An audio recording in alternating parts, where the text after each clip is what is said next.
Բարի երեկո, դուք դիտում եք բացահարթակ, այսօր իմ հյուրը օպերային երգիչ Տիգրան Քախվեջյանն է, բարև ձեզ։ Բարև ձեզ։ Եվ այսպես, ինչ է զգում հայազգի հայ օպերային երգիչը, երբ Լոնդոնում իր ելույթի մասին գրում է համաշխարհային ճանաչում ունեցող լրատվամիջոցը։ Նախ շնորհակալություն հրավերի համար։ Անկեղծ ասած, ինքս տեղյակ չէի, որ հենց Գարդիանը ներկա է լինելու պրեմիերային, ես հենց պրեմիերան եմ երգել առաջի օրը ու գիտեմ, որ իրենք միայն առաջի օրն են եղել, այդտեղ շատ է բախտը ինձ բերել ու մի քանի օր անց ուղարկում են մեր տնօրենը, երիտասարդական օպերային Լոնդոնի տնօրենը ուղարկում է լինքը, որ Գարդիանը 4 աստղ է տվել մեր պրեմիերային ու այնտեղ իմ անունը նշվել, իմ ելույթի մասին որոշ բառեր գրվել, իմ կերպարի մասին։ 4 աստղը 5-ից, թե ինչ-որ չի։ Այո, 4 աստղը 5-ից։ Դա լավ է թե վատ։ Կարծում եմ շատ լավ է։ Երիտասարդական օպերայի համար, այսինքն բոլորս ուսանողներ միտեղ հավաքված, այո։ Կարծում եմ լավ ցուցանիշ էր։ Որ օպերայի մասին է խոսքը եւ ինչպես ստացվեց այդ օպերայի, այսպես ասած, ներկայացումը։ Օպերան Բենջամին Բրիտոնի Լուկրիշայի բռնաբարությունը օպերան էր։ Անկեղծ ասեմ, այդ լսումը շատ պատահական է ինձ մոտ ստացվել։ Մի քանի օրվա ընթացքում եմ իմացել, որ նման լսում կա, որ փնտրում են բարիտոնի։ Այդպես գնում մասնակցում եմ ու ինձ վերցնում են գլխավոր դերերից մեկը։ Շարլ Ազնավուրի Ave Marian է կատարել, եթե չեմ սխալվում, Հայաստանի ազգային ֆիլհարմոնիկ նվագախմբի հետ միասին Էդուարդ Թոփչյանի։ Այո։ Դժվար չէր Ազնավուրից հետո Ave Maria կատարել, այն էլ օպերային ժանրում։ Ինձ համար միշտ պատասխանատու ու հաճելի է եղել Ազնավուրի երգերը կատարելը ու Ave Marian հենց շատ առանձնահատուկ տեղ ունի իմ երգացանկում։ Այդ իսկ պատճառով, երբ որ կանչեցին, որպեսզի ինձ կատարեմ Ave Marian, շատ մեծ ողջավորությամբ ընդունեցի առաջարկը։ Ինչով է պայմանավորված, որ ասում եք շատ, այսպես ասած, առանձնահատուկ տեղ ունի Ave Marian Ազնավուրի։ Բոլոր երգերն առանձնահատուկ են ինձ համար Ազնավուրի, բայց հենց Ave Marian ինքը շատ յուրահատուկ կառուցվածք ունի, այսինքն օպերային երգիչի համար շատ ավելի հեշտ է կատարել դասական ժանրում, այսինքն ակադեմիական ոճում։ Այդ իսկ պատճառով երևի այդպես կարող եմ առանձնացնել Ave Marian, բացի իր երաժշտական գեղեցիկ տեքստով ու երաժշտությամբ։ Տեսեք, որովհետև շատ հաճախ բոլոր ժանրերում շատ երգիչների դեպքում, երբ որևէ մեկը կատարում է մեկ այլ արտիստի, հայտնի արտիստի կատարում, միշտ համեմատում են, չէ, չգիտեմ, Ազնավուրը այսպես էր կատարում եւ անգամ ոչ Ազնավուրը, երբ հիմա էլ էստրադային ժանրում ինչ որ մեկը կատարում է, օրինակ Բելլա Դարփինյանի երգը, ասում են այ Բելլա Դարփինյանը այսպես էր կատարում։ Դժվար չի արտիստի համար լինել երկրորդ կամ երրորդ կամ չգիտեմ, 8-րդ կատարող այդ երգի։ Գուցե դժվար է, այսինքն նման մեծ արտիստներից հետո ինչ որ երգ կատարել իրենց երգացանկից, այո, համաձայն եմ, դժվար է, բայց երբ որ դու քո առանձնահատուկ մոտեցումն ես ցույց տալիս, քո ձայնի գույնն ես ցույց տալի, քո տարբերվող երգելու ձևով ես ցույց տալիս երգը, այսինքն տարբերվում ես քո ձևով, ինձ թվում է դա նոր մի cover տարբերակ կարող ենք անվանել այդպես, երգը, որ կարող է առանձնանալ ու քոնը դառնալ։ Դուք որովհետև Արնո Բաբաջանյանի ստեղծագործություններն էլ եք կատարում։ Այո։ Այսինքն ամեն դեպքում միշտ լինում եք, այսպես ասած, ոչ առաջին կատարողը։ Եվ համեմատությունը կարող է շատ հաճախ ներողություն, բայց ի վնաս հենց այդ արտիստի լինել, որը այդ պահին կատարում է։ Ես ասեմ, որ նշեցիք Ազնավուր Բաբաջանյան, ես զուգահեռ ամբողջ կյանքում միշտ նաև էստրադային ժանրում եմ եղել ու հիմա վերադարձել եմ ու ուզում եմ մի քիչ ինձ նվիրել այդ կամուրջին, օպերային եւ էստրադային խառնուրդին, եթե կարելի է այդպես անվանել, ու իմ երգացանկում այս պահին շատ են լինելու թե Ազնավուրի, թե Բաբաջանյանի, թե այլ արտասահմանյան արտիստների կատարողների, ինչպիսին են Frank Sinatra-ն կամ Bocelli-ն, եւ փորձելով cover տարբերակ ներկայացնել իրենց երգացանկի երգերը, կարծում եմ պետք է որ ինչ որ տարբերվող ձևով կարողանամ այն ներկայացնել։ Ինչով է պայմանավորված, որ ուզում եք կամուրջ լինի օպերային եւ էստրադային ժանրերի միջև։ Ես շատ եմ սիրում այդ ոճը, Bocelli կատարած երգերու իր երաժշտական ոճը, նույնիսկ իմ այստեղի կոնսերվատորիայի ատենախոսությունը դիպլոմային աշխատանքը այդ կամուրջի թեման է եղել, օպերային ժանրը էստրադայում, շատ արտիստներ կան, ոչ միայն Bocelli-ն, նույն Pavarotti-ն շատ էստրադային երգիչների հետ է երգել, համագործակցել, ճիշտ է քննադատվել է, բայց Pavarotti-ն այդպես է հայտնի դարձել, կարելի ասել, իր երաժշտական ասպարեզում շատ հայտնի էր, բայց նման դուետներից հետո նա դարձավ, կարելի ասել, թևավոր խոսք, Pavarotti անունը։ Rene Fleming-ը ունի ռոք ալբոմ ունի, հայտնի սոպրանոն, եւ իհարկե Bocelli-ն ու նմանատիպ շատ արտիստներ։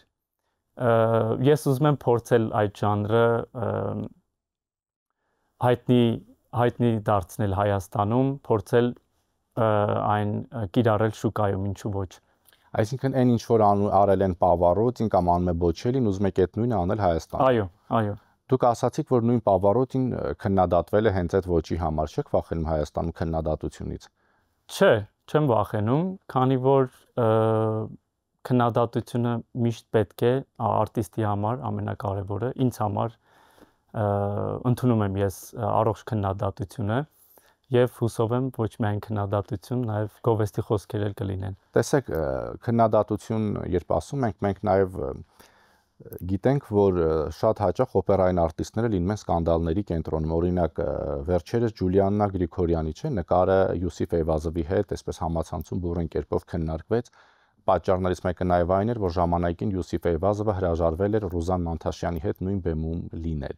Հիմա ձեր կարծիքն է հետաքրքիր, արվեստը սահմաններ ճանաչում է, թե ոչ, թե այս դեպքում պետքա բոլոր կարծրատիպերը կոտրել։ Կարծում եմ արվեստը սահմաններ չի ճանաչում, ինչու, որովհետև երաժշտությունը միավորում է մարդկանց, այսինքն կապ չունի, որ ազգի ներկայացուցիչ ես, դու կատարում ես, եթե հայ ես, մյուս երգիչը այլ ազգի է, դու կարող է երգես լրիվ այլ ազգի երաժշտություն ու այդ միասնությունը մեկ է դառնում ինձ համար, դրա համար ես դրան լրիվ կարելի ասել նորմալ եմ նայում, այսինքն եթե դու, չգիտեմ, եթե կարելի է թշնամի անվանել այն երգիչին, որտեղից որ նա գալիս է, ինձ համար բեմի վրա բոլորը մեկ են։ Տեսեք, դուք 2 տարի ապրել եք Լոնդոնում, սովորել եք, խաղացել եք, մարմնավորել եք օպերային կերպար, այսպես ձևակերպեմ։ Դժվար չէ Լոնդոնից հետո նորից Երևան վերադառնալ։ Ի վերջո այնտեղ օպերային արվեստի նկատմամբ պահանջը այլ է, Հայաստանում այլ է։ Համաձայն եմ։ Դժվար էր, շատ դժվար էր այս որոշումը կայացնել, վերադառնալ ու ժանրային քիչ փոփոխություն անել, բայց ես սրտից թելադրանքին եմ հետևել ու հուսով եմ, որ չեմ սխալվել։ Չկա, այսպես ասած, ցանկություն գնալ ամեն դեպքում երգել օպերային այն թատրոնում, որտեղ երգել եք, նույն Մեծ Բրիտանիայում։ Փառք Աստծո, ձեր տարիքս ներում է, կարող եմ ետ վերադառնալ, եթե փոշմանեմ, բայց հուսով եմ դրան չենք հասնի։ Ես օպերային ժանրը չեմ թողնում, այսինքն որոշ ժամանակ դադար եմ վերցնում, կենտրոնանալով դուք ասացիք կամուրջի վրա։ Տեսեք, այդ նույն կամուրջը շատ դեպքերում մենք գիտենք, որ լինում են օպերային երգիչներ, որոնք ավարտում են կոնսերվատորիան, չգիտեմ, շատ լավ տվյալներ ունեն, կարող են հիանալի օպերային ներկայացումներում խաղալ, հիանալի դերեր ունենալ, բայց չգիտես ինչու, մեկ էլ նրանց տեսնում ենք ռեստորաններում կամ լրիվ այլ ժանրում, գոնե այսպես ասեմ, քաղաքային ռոմանս։ Եկամուտ, այսինքն փողն է տանում, փողն է փոխում ուղղությունը։ Ցավոք սրտի պիտի ասեմ այո։ 99%-ով այո։ եթե այսինքն մեծ ֆինանս է պահանջում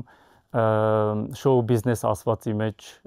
լինելու համար, եթե էստրադայինի մասին ենք խոսում, իսկ օպերային երգեցողությունը շատ ջանքեր են պահանջում, շատ մեծ աշխատանք է պահանջում, քրտնաջան աշխատանք ու տարիների աշխատանք։ Այսինքն ամեն ինչը կախված է քեզանից, քո տաղանդից, քո մոտեցումից։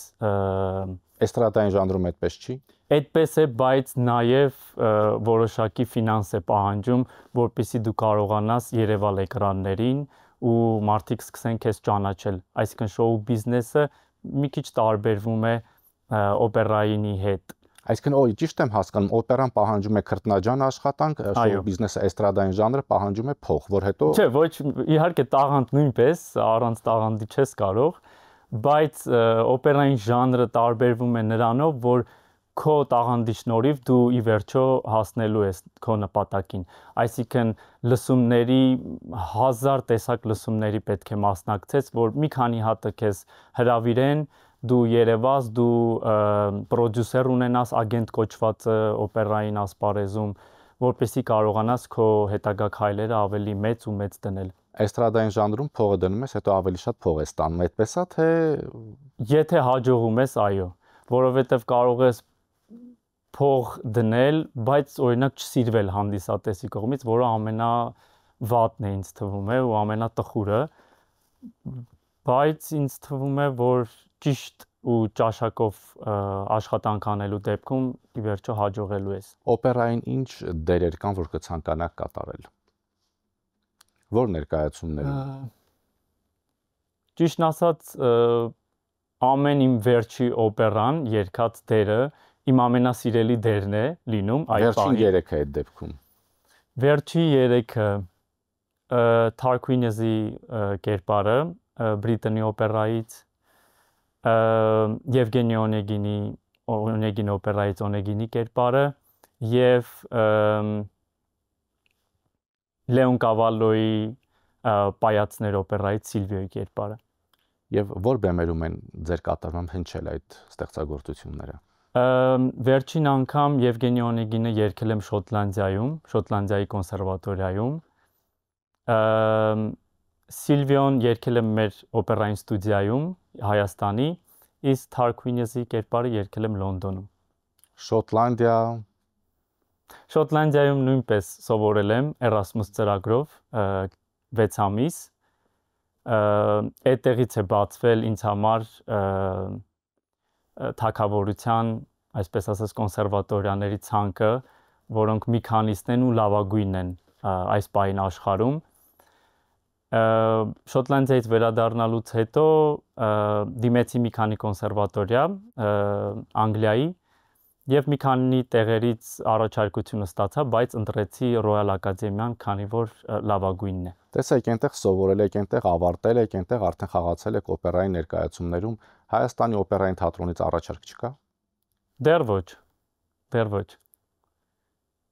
Ինչով է պայմանավորված, այսինքն կամ դուք ինչու չեք դիմում։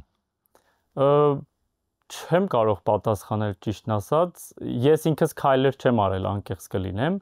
բայց հուսով ենք մոտ ապագայում ինչու ոչ մեծ սիրով։ Շնորհակալություն։ Ես եմ շնորհակալ։ Հիշեցնեմ իմ հյուրը օպերային երգիչ Տիգրան Քախվեջյանն է, շնորհակալություն ուշադրության համար, հաջողություն։